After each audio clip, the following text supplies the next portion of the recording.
It is hard to believe that we are now 5 episodes in to the new season of Doctor Who. Dot and Bubble was one of the episodes that I was the least excited for initially, and I predicted that would be kind of middle of the road on the bottom half. And yeah, I was wrong. I was really wrong.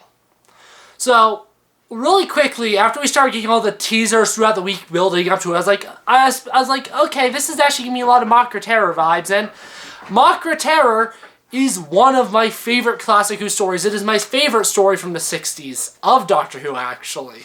So, just nailing those vibes alone would make me love it immediately. And by the way, if you're wondering if I get distracted, I have a dog right below me, and she is insisting on being pet right now.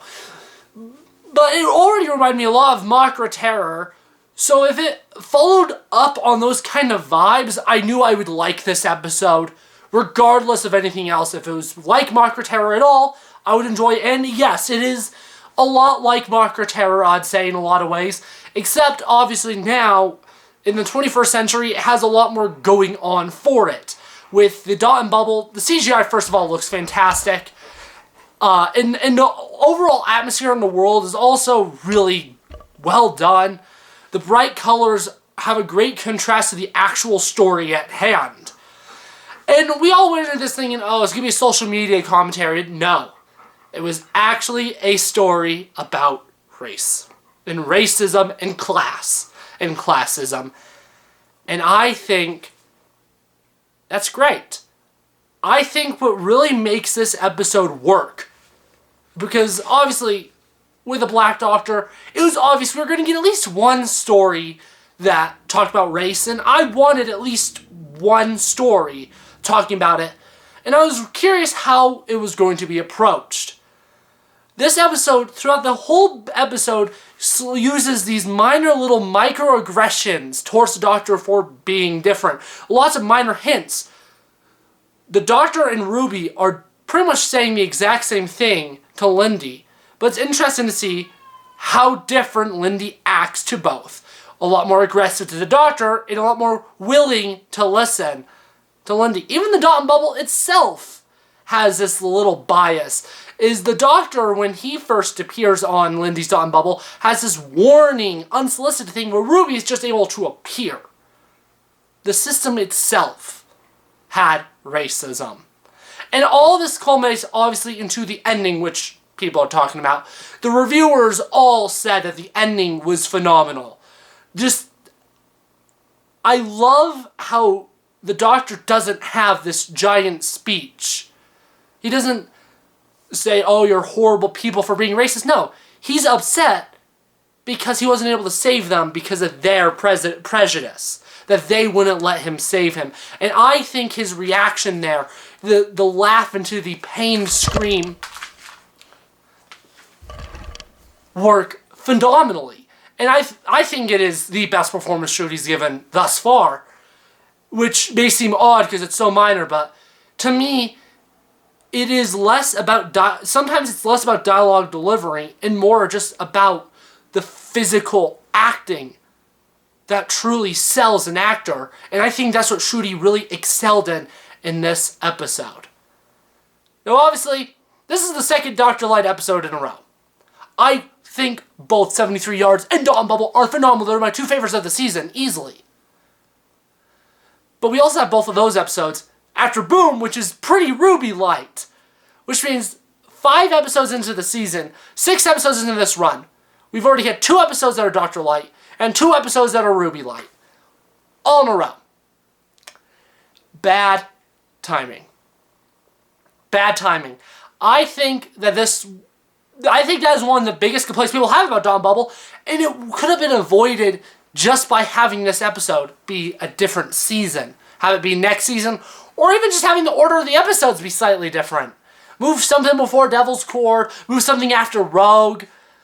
Just a little bit of a different order possibly could have saved it. Now, obviously, we haven't seen the whole season, so it's hard to say, like, do these episodes have to be in this order? But it's a shame that Ncuti's first season has already had 2 episodes that really don't have him in it a lot. What he was in this episode was brilliant, whether it was on the screen or in the person, in the flesh, it was great. He was great.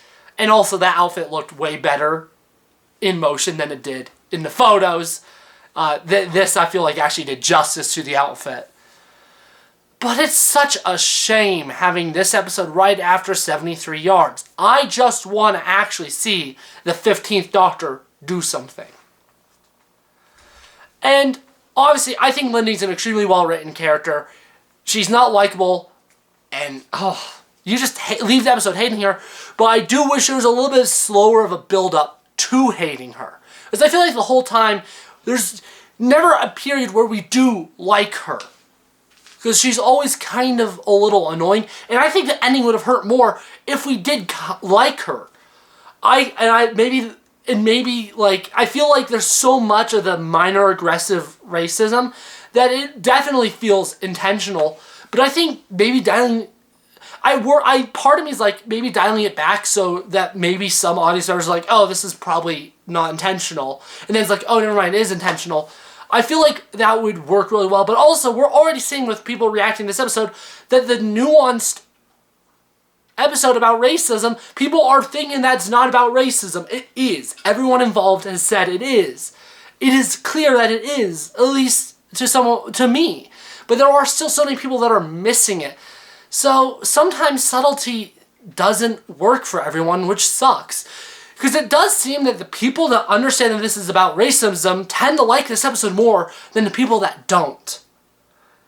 And I think that's something that's really interesting to look at. Anyways, Dot and Bubble, my predictions were finally wrong. Is this the best episode of the season yet? I'm going to be honest, going up to this recording, I have not decided. So, is this episode, in my opinion, better than 73 Yards? Maybe. Maybe. One thing I said in my 73 Yards review is it really depends on what the point of that episode is. For the time being, I'm going to put Dot and Bubble above 73 Yards. With the expectation that by the end of the season, 73 Yards will regain its higher spot. But for now, honestly, I think Dot and Bubble is better. Just because, just like 73 Yards, I was on the tip of my feet the entire episode. I couldn't wait to see what happened next every single second. And on rewatch, I felt the same way. In fact, I almost didn't rewatch this episode before doing the review because I felt so certain about my opinions. Even more so than Boom and Devil's Court, which I was pretty certain in before. And I just think it's a great episode. I think both of these episodes are ones that we're going to be talking about for ages. I do ultimately think 73 Yards will eventually be better, but at least without more context to the episode, Dot and Bubble, well, we have all the context we need for that episode. I also haven't mentioned Ricky September at all, and I thought he was great. I feel like that the actor that played Ricky September probably auditioned for the Doctor, because he felt very doctory, which was also intentional to show that if Lindy wasn't racist, she would follow the Doctor, because Ricky acts like the Doctor. So I think that's also a brilliant note. So maybe he did audition for the Doctor, maybe he didn't, and if he didn't, maybe he should, because I think he could be the Doctor really well, actually. Anyways, next week is Rogue, which my original prediction I put near the bottom. I put it in between Space Babies and Devil's Court. I predicted originally that this would be the second worst episode of the season. Now, previews have started coming out because I was late in recording this review, so I have a feeling it's going to be way higher than my original prediction, but that's what I predicted. And I'm going to stick with it. Anyways, wow, what an episode. I hope next week I can walk away for the 4th week in a row being like, wow, that was good.